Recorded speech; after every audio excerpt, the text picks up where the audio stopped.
कालिंदी कोललीलाय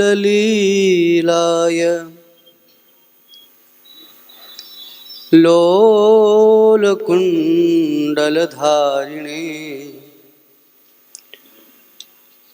वृषभध्वजवन्दाय पार्थसारथये नमः। वृषभध्वजवन्द्याय पार्थसारथये नमः। मधुरमधुरमेतन् मङ्गलं मङ्गलानां सकलनिगमबल्लेशत्फलं चित्स्वरूपं सकृदपि परिगीतं हेलया लीलया वा भृगुवरनरमात्रं तारयेत् कृष्णनाम पुञ्जीभूतं प्रेम गोपाङ्गनानां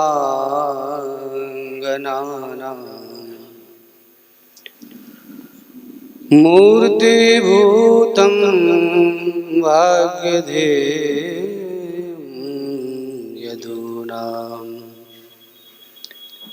एकीभूतं गुप्तवित्तं श्रुतीनाम् श्यामीभूतं ब्रह्ममयसंनिधत्ताम् श्यामीभूतं ब्रह्ममयसंनिधत्ताम् नित्यन्तं नित्यमुद्रानितनवनवं नित्यगोपालनौमि नित्यन्तं नित्यमुद्रानितनवनवं नित्यगोपालनौमि नित्यगोपालनौमि। श्री सद्गुरुदेव भगवान की जय। श्री नित्य गोपाल भगवान की जय।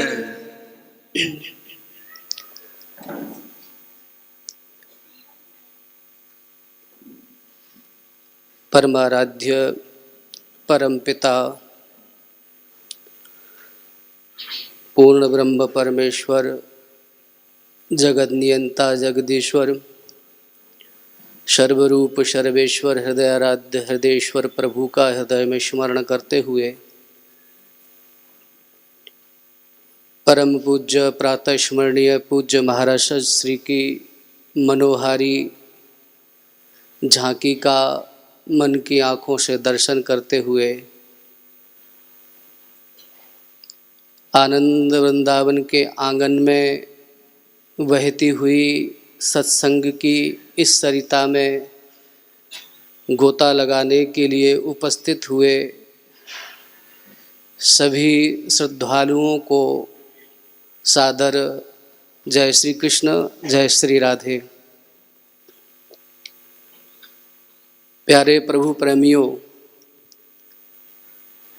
हम सब विगत 6 दिनों से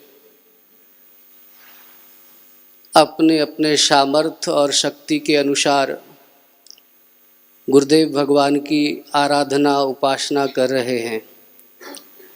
यद्यपि यह आराधना उपासना निरंतर ही होती है, तथापि कुछ विशेष दिनों में हम अपने गुरुजनों के सानिध्य में इस आराधना को करते हैं ताकि हमारी आराधना के क्रम में हमारी उपासना में यत्किंचित त्रुटि है तो उनके सानिध्य में बैठ कर के वो हमारी त्रुटि दूर हो। आराधना का यह अवसर प्रतिवर्ष आता है और प्रतिवर्ष इस अवसर पर सभी गुरुभक्त उपस्थित होते हैं, गुरुदेव भगवान की आराधना करते हैं। पर आराधना करना कैसे चाहिए, आराधना का क्या स्वरूप होना चाहिए, आराधना की क्या पद्धति होना चाहिए, आराधना का क्या ढंग होना चाहिए, आराधना का क्या स्वरूप होना चाहिए, इसका विवेक हमें है। अगर नहीं है तो कैसे हमें वह विवेक प्राप्त हो कि हम आराधना का वास्तविक जो स्वरूप है उसको समझ सकें। मैं भागवत का विद्यार्थी हूँ, अतः भागवत के माध्यम से ही आराधना के स्वरूप को आप सभी गुरु भक्तों के समक्ष रखने की चेष्टा कर रहा हूँ। यद्यपि आप सब विद्वज्जन हैं, सुधीजन हैं और स्वयं समझदार हैं, आवश्यकता तो नहीं है, तथापि स्वान्ता सुखाय तुलसी रघुनाथ गाथा इस भाव से भावित होकर के श्रीमद् भागवत के प्रथम स्कंद के तृतीय अध्याय में आराधना का, साधना का बहुत ही व्यवस्थित स्वरूप बताया गया है। अगर एक बार श्रीमद् भागवत के प्रथम स्कंद के तृतीय अध्याय का अनुशीलन, मनन, चिंतन कर लिया जाए तो आराधना का स्वरूप बिल्कुल प्रत्यक्ष और स्पष्ट हमें दिखाई देने लग जाएगा कि हमें आराधना करना कैसे है, आराधना की पद्धति क्या है।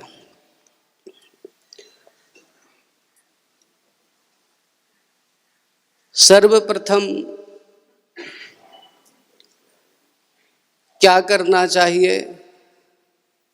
बोले सर्वप्रथम तीर्थ सेवन करे। तो प्रश्न उठता है तीर्थ सेवन कैसे करें?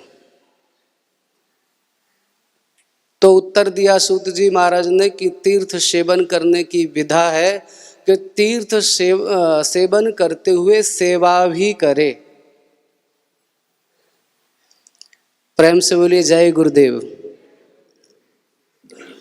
तीर्थ सेवन करते हुए सेवा भी करे। तो प्रश्न उठता है सेवा किसकी करें? सेवा किसकी करना चाहिए? तो सेव्य की सेवा। तो आपका सेव्य कौन है? तो बोले अगर सेव्य कोई नहीं है और सेवा की भावना है तो पहले सेव्य का वर्णन तो करो कि सेवा किसकी करना है। जब तक हमें यह पता ही नहीं होगा कि हमें सेवा किसकी करना है, किसकी शरण में बैठना है, तब तक हमारी सेवा की जो गति है या सेवा का जो लक्ष्य है वो क्या होगा? जो हो गया सो कर लिया, जो मन में आया सो कर लिया, जैसा मन में आया वैसा कर लिया। तो हमारी सेवा की जो एक निष्ठता है वो नहीं होगी। इसलिए सेवा कैसे करना है? बोले तीर्थ में जाए सेवा करें। सेवा किसकी करें? तो उसके लिए रहस्य बता दिया है। शवेद धातुम पदवीं परस्य दुरंत वीर्यस्य रथांग पाणि यो मायया संततयानुवृत्त्या भजेत तत्पाद सरोजगंधम। स्वेद धातुम पदवीं परस्य दुरंत वीर्यस्य रथांग पाणे, रथांग पाणे जिनकी भुजा में रथ का चक्र पहिया है उनको कहते हैं रथांग पाणे। भगवान श्री कृष्ण का वह दिव्य दर्शन आप सभी ने किया होगा जब वे अर्जुन की रक्षा के लिए, भीष्म की प्रतिज्ञा की रक्षा के लिए हाथ में पहिया लेकर के भीष्म की ओर दौड़ते हुए दिखाई देते हैं। तब से ही भगवान का एक नाम पड़ गया रथांग पाणे। उन रथांग पाणे भगवान को कौन जानता है, कौन समझता है। सवेद धातुम पद्मिम परस्य दुरंत वीर्यस्य रथांग पाणे यो अमायया संतत्यानुवृत्त्या भजेत तत्पाद सरोज गंधम। उन रथांग पाणी परमात्मा की दिव्य कीर्ति की सुगंध उसकी नासिका तक आती है जो निष्काम और निश्चल होकर के महापुरुषों की सेवा करता है। बिना महत्पुरुषों की सेवा किए बिना अगर हम सोचें कि हमें बस ऐसे सब कुछ मिल जाए तो न कभी किसी को बिना सेवा के मिला है, न मिलेगा, न मिल सकता है। एक छोटा सा दृष्टांत मैं सुनाऊंगा। परम पूज्य अनंत श्री विभूषित महाराज श्री के पास कोई महानुभाव आए। उन्होंने कहा मुझे कोई उपदेश दीजिए। महाराज श्री ने कहा किसके पास गए थे पहले? बोले पूज्य उड़िया बाबा जी महाराज के पास। बोले उनके पास गए थे तो उन्होंने कुछ बताया?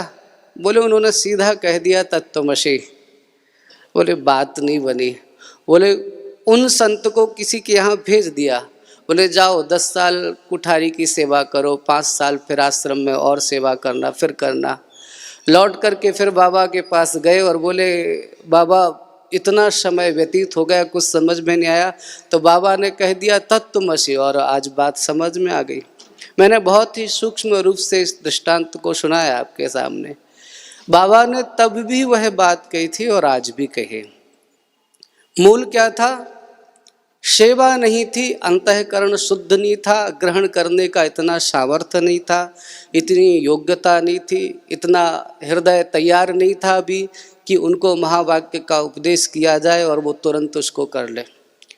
तो बिना गुरुजनों की सेवा के ये जो वेद का अंतिम वाक्य है, महावाक्य है, अगर कोई सोचे कि ऐसे कह देंगे और हम सुन लेंगे और कल से अहम ब्रह्मास्मि की भावना लेकर के बैठ जाएंगे तो बुरा मत मानना।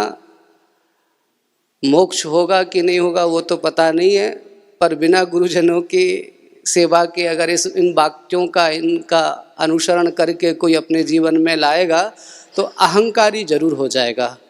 पूजा पाठ से भी छूट जाएगा, उसका सब कुछ अस्त व्यस्त हो जाएगा। इसीलिए पहले सेवा से अंतःकरण की शुद्धि, और अंतःकरण की शुद्धि से फिर क्या होगा? बोले जब गुरुजनों की सेवा करेंगे अंतःकरण की शुद्धि होगी। अंतःकरण की शुद्धि के उपरांत फिर श्रीमद् भागवत के प्रथम स्कंद के 3 अध्याय में ही इसकी फलश्रुति है। तीर्थ सेवा महापुरुष की सेवा से अंतःकरण की शुद्धि, और अंतःकरण की शुद्धि की फलश्रुति क्या है? इसकी फलश्रुति क्या है?